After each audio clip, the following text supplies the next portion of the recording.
Hello. Ce mois d'août, j'ai fait des trous, mais j'ai aussi transporté mes cuves comme un escargot. J'ai ramassé du bois, beaucoup de bois. J'ai amené des palettes sur le terrain, beaucoup de palettes, vraiment beaucoup de palettes, et ça m'a permis de faire une belle petite plateforme. Je me suis fait transporter de plusieurs façons. J'ai vu une belle voiture jaune, puis une autre belle voiture jaune. J'ai fait mumuse avec mon laser. J'ai récolté mes tomates. J'ai eu droit à un beau coucher de soleil. Mais surtout, j'ai acheté une giga grande serre de 7 mètres sur 80, 560 mètres carrés. Attends, avant de voir la suite de l'aventure, prends 2 secondes pour t'abonner et ne rien rater. Bon, on arrive chez Roger, dans la province d'Anvers. Michel attaque directement avec la déboulonneuse et Maiko avec le W40 pour dégripper tout ça en amont. Roger, le propriétaire de la serre, y cultivait des fraises depuis 25 ans. Il a 2 serres identiques, il en garde encore une pour continuer un peu. Il a 71 ans et commence tout doucement à freiner. Bon, cela ne l'a pas empêché de nous aider très vigoureusement pendant 3 jours, et le tout en plein soleil. Une force de la nature, ce Roger. Merci pour ton aide. Michel et Maïko sont en train de terminer les derniers arceaux.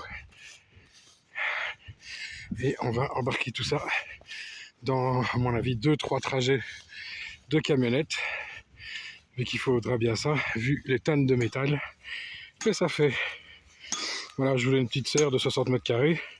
Je vais en avoir une de 600, un peu moins. Un peu moins de 600.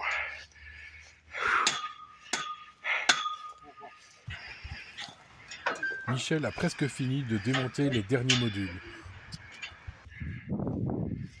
On va charger et rentrer pour un premier voyage.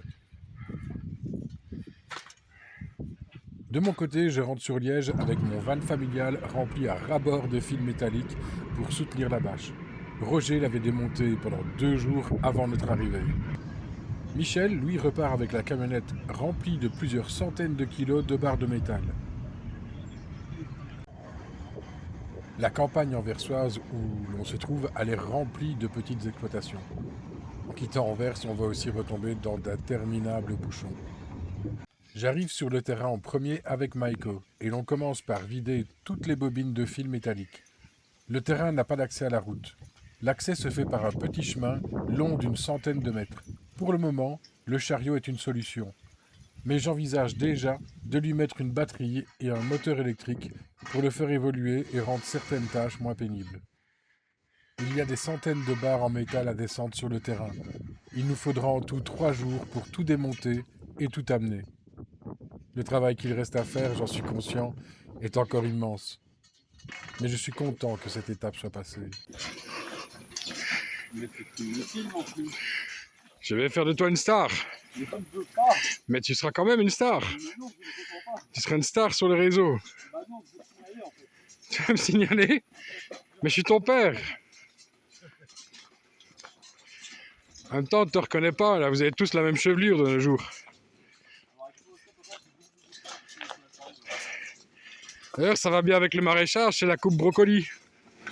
Alors papa, c'est pas ça. Je vais essayer de donner une seconde vie à cette serre. Roger m'a prodigué de bons conseils que je ne manquerai pas de suivre. Il faudra sûrement faire quelques soudures par-ci par-là, mais je devrais m'en sortir. Encore merci à toi et merci à la Providence de mettre des bonnes personnes sur ma route. J'ai fait une petite simulation qui vous montre la direction de la serre par rapport au nord et au sud. Comme vous pouvez le voir, ce n'est pas vraiment idéal. Si je regarde mon voisin, il a mis ses cultures dans des rangs nord-sud. Ici, avec le dénivelé du terrain, la serre sera plutôt nord-est, sud-ouest.